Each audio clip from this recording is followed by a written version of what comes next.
Louvado seja nosso Senhor Jesus Cristo. Meus queridos irmãos, essa é a terceira vez que eu venho aqui para esse encontro de vocês. Procuro partilhar com vocês a palavra de Deus, porque a palavra de Deus para nós é luz, a palavra de Deus para nós é alimento. A palavra de Deus, na verdade, de verdade, ela abre para a gente o sentido da vida, o que Deus quer de nós. E a maior graça que a gente pode ter nesse mundo é viver a vida realmente na amizade com Deus, é viver a vida aberto para Deus, descobrindo a vontade dEle. Pois bem, o tema que foi escolhido para o encontro desse ano é aquela pergunta de Jesus: quando o Filho do Homem voltar, encontrará fé sobre a terra? É sobre esse texto que eu queria meditar com vocês durante o dia de hoje, esta parte da manhã e a parte da tarde. Quem tiver a Bíblia, vamos pegar o texto no qual Jesus disse esta frase. E o que eu vou fazer com vocês é esmiuçar esse texto, agora e mais tarde após o almoço. Lucas capítulo 18, versículos 1 a 8. Lucas 18, 1 a 8. Por que Jesus fez essa pergunta? Olhe que ele faz a pergunta e não dá a resposta. E é uma pergunta preocupante, é uma pergunta até meio angustiante. Quando o Filho do Homem vier, quando o Filho do Homem voltar, encontrará fé sobre a terra? E respondo, ele não dá a resposta. Mas por que essa pergunta? Vamos lá, tudo começa no versículo 1. Contou-lhes ainda uma parábola, para mostrar a necessidade de orar sempre e sem jamais esmorecer. Então o assunto aqui é a oração. Observem, uma coisa que eu não sei se vocês já pararam para pensar, mas é uma coisa que faz a gente admirar-se. Jesus, nosso Senhor, Jesus que é Deus, rezou. Jesus rezou. O Evangelho, sobretudo São Lucas, insiste muitas vezes que Jesus rezava, que Jesus passava noites em oração. Por que Jesus rezou? Ele era Deus. Tem mais ainda. A Escritura diz que Jesus entrou nesse mundo rezando e saiu desse mundo rezando. Pode olhar na carta aos Hebreus, no capítulo 4, está dito qual era o pensamento do Filho eterno do Pai quando se fez homem. Quando Nossa Senhora disse a Gabriel: sim, eu sou a serva, e o Filho de Deus se fez homem no ventre de Maria. A carta aos Hebreus diz: ao entrar no mundo, ele disse: eu venho ao Pai para fazer a tua vontade. Veja, Jesus entra no mundo rezando. Jesus entra no mundo em diálogo com o Pai. E Jesus sai do mundo rezando: Pai, nas tuas mãos entrego o meu espírito. A existência todinha de Jesus foi uma oração. Jesus passava noites rezando, passava noites perdido nos braços do Pai. Rezava de tal modo que os apóstolos pediram: ensina-nos a rezar. Jesus não só rezou, mas nos mandou rezar. Como aqui, contou-lhes uma parábola para mostrar-lhes a necessidade, vejam, de orar sempre sem jamais esmorecer. Sempre e com perseverança. A necessidade de orar sempre. Por que Jesus nos mandou rezar? Por que rezar? Por que rezar? Por que é preciso rezar? Porque ele disse: vigiai e orai, para que não entreis em tentação. Por que isso? Por que a oração é importante? O que é rezar? Ontem, vocês escutaram na leitura da missa, na primeira leitura, e eu já falei um pouco sobre isso. Ana, dizendo ao velho sacerdote Eli: eu derramo o meu coração diante de Deus. E eu dizia para vocês que essa é uma das definições mais bonitas que tem na Bíblia sobre a oração. Rezar é derramar-se diante de Deus. É derramar o coração diante de Deus. Coração na Bíblia tem um sentido um pouco diferente de coração do jeito que a gente fala. Coração na Bíblia é igualzinho ao meu eu. Eu sou o meu coração. No meu coração estão os meus pensamentos. Olha o Salmo 138. Olha, sonda-me, Senhor, vê o meu coração, conhece o meu pensamento. O coração é o lugar, porque para o povo de Israel, povo da Bíblia, quando eles olhavam o coração atrás das costelas, bem escondido, então dizia: é aqui que está o meu eu, é aqui que estão os meus pensamentos, os meus planos, é aqui que estão os meus sentimentos mais profundos. Então, derramar o coração diante de Deus, é eu me derramar diante de Deus. Mas vamos lá, por que rezar? Para que rezar? Como rezar? Quando rezar? Era isso que eu queria começar conversando com vocês, para chegar lá na frase de Jesus, que é o tema deste encontro de 2016, porque é assim que está na palavra de Deus, e é importante a gente entender o que é que a palavra de Deus está querendo dizer. E eu vou começar com uma afirmação, para explicar a vocês por que rezar.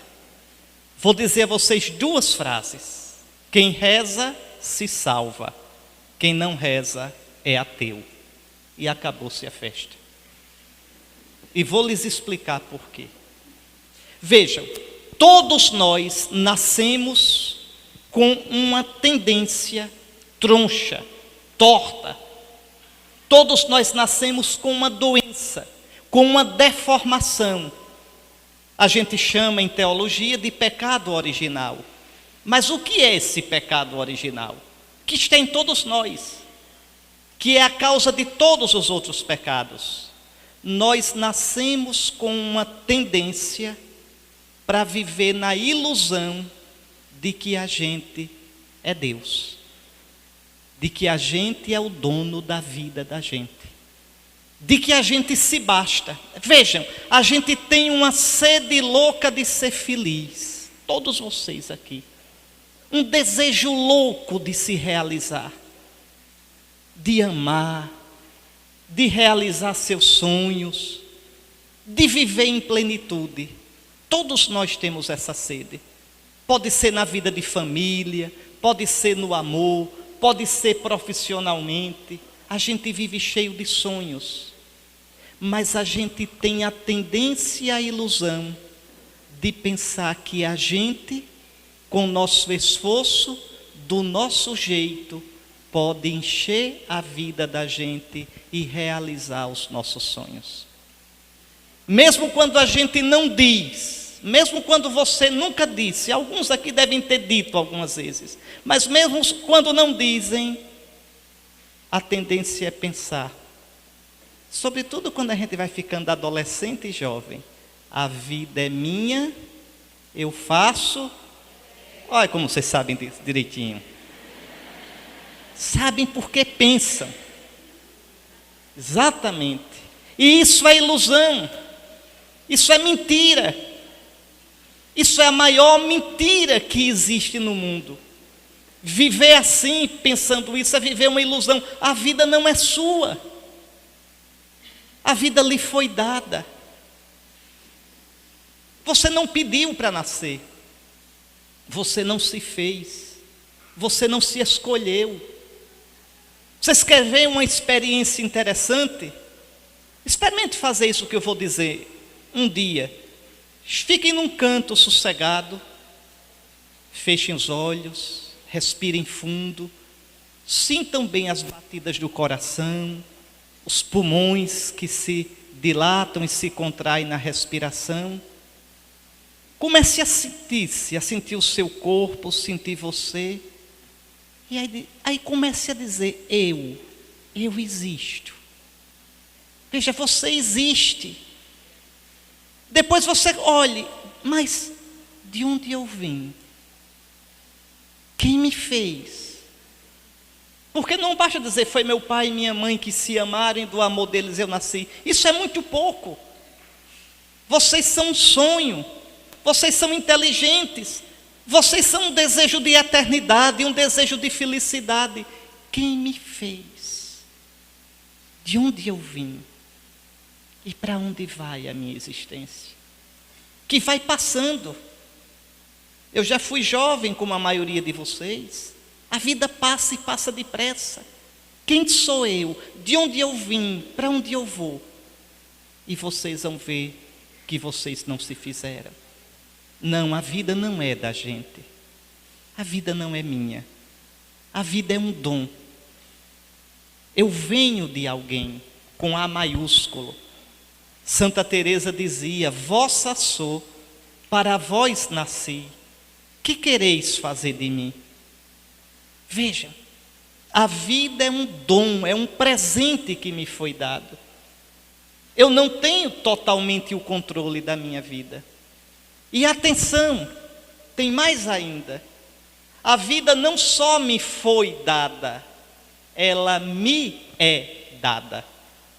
Em hebraico, a língua do Antigo Testamento, a palavra vida é a mesma palavra usada para a palavra garganta. Como na nossa língua, manga pode ser mangá, pode ser a manga da roupa, ou pode ser uma fruta. Em hebraico, nefesh. Nefesh quer dizer vida e nefesh quer dizer garganta. Porque a vida vem pela garganta.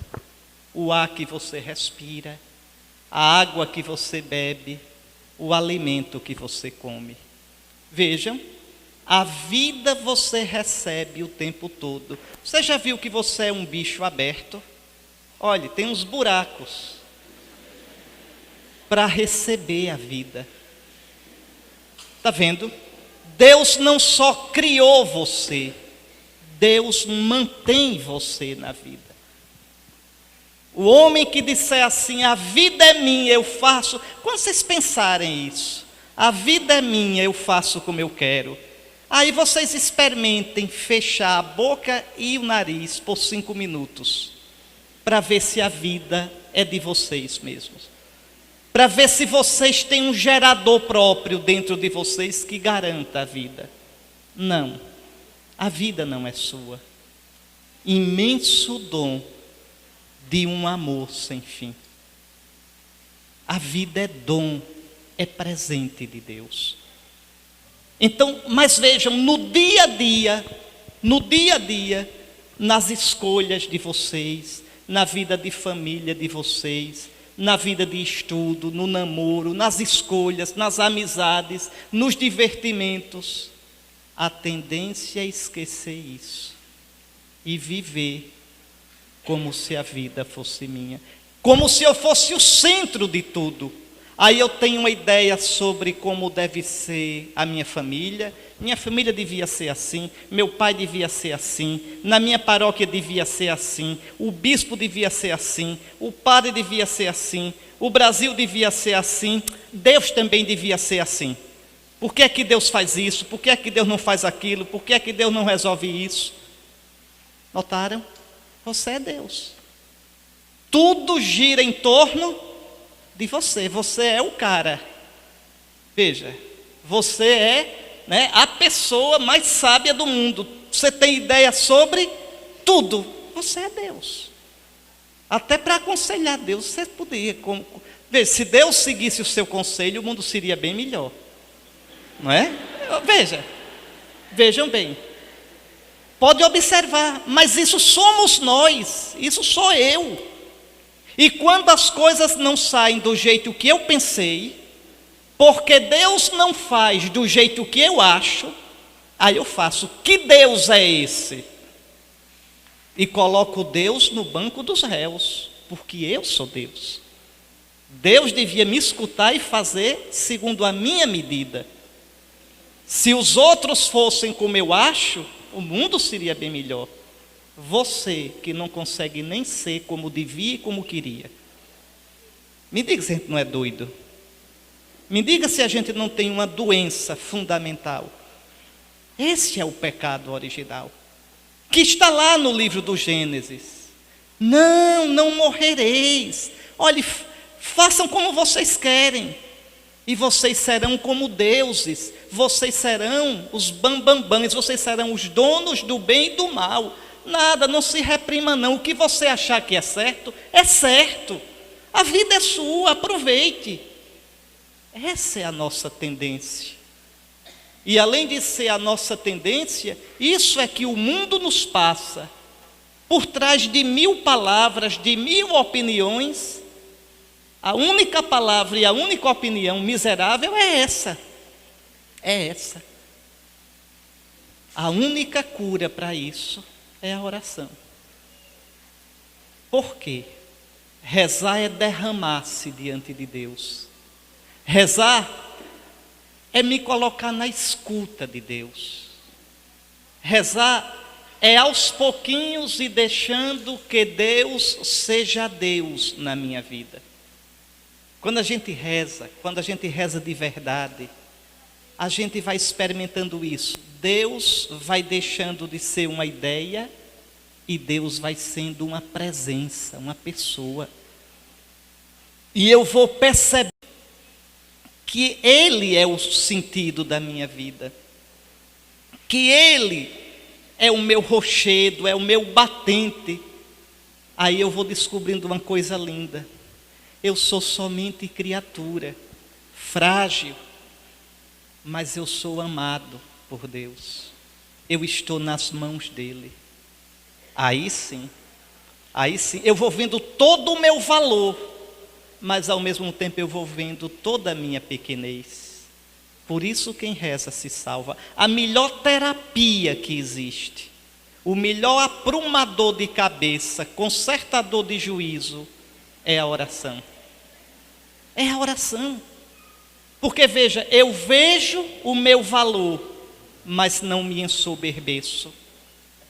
Eu aprendo a lutar pelas minhas ideias, lutar por aquilo que eu acho que é justo, mas eu sei colocar nas mãos de Deus, e quando as coisas não saem como eu quero, eu sei dizer: Senhor, eu rezei tanto, mas Tu pensaste diferente, bendito seja, Senhor.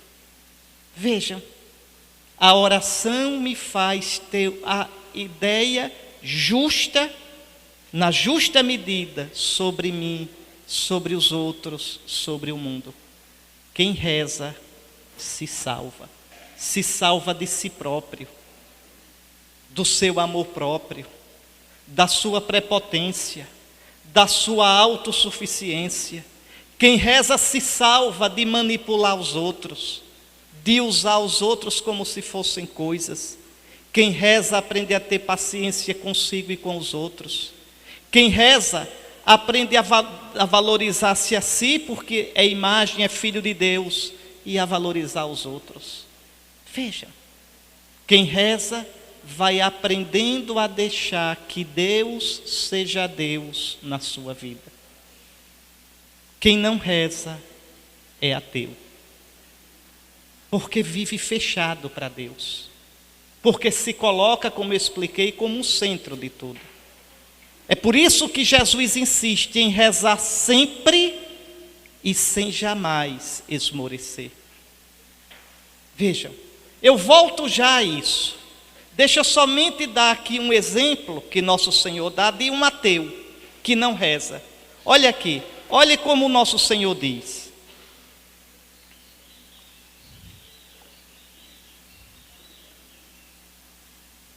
Vejam, espera aí que o vento virou a página da Escritura.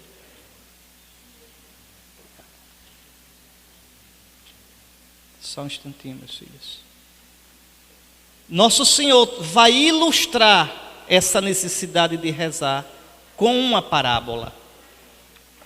Então, havia numa cidade um juiz que não temia a Deus e não tinha consideração para com os homens. Está aí um homem que não reza. Não teme a Deus, não considera ninguém. Por quê? Ele é Deus. Esse juiz se julga à medida das coisas. Esse juiz se julga o cara. Então, nem teme a Deus, nem respeita os outros. Vejam, esse homem é ateu. Quem não reza é ateu. Pode ser bispo, papa, padre, freira contemplativa, pode ser o escambau. Não reza é ateu. Mas ele trabalha pelo reino de Deus. É ateu, é ateu. Ele trabalha, mas ele trabalha para a glória dele. Estão vendo aqui eu falando para vocês? Se eu não rezar, isso aqui que eu estou falando é somente para a minha glória.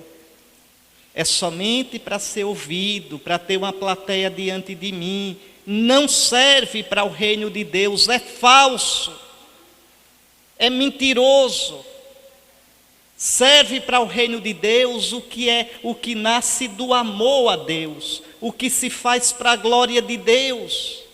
E para que seja para a glória de Deus e não para a minha glória, para que seja na medida de Deus e não na minha medida, eu tenho que o tempo todo voltar para Deus, procurar ajustar a minha vontade à vontade de Deus, procurar ajustar o meu jeito de ver ao jeito de ver de Deus.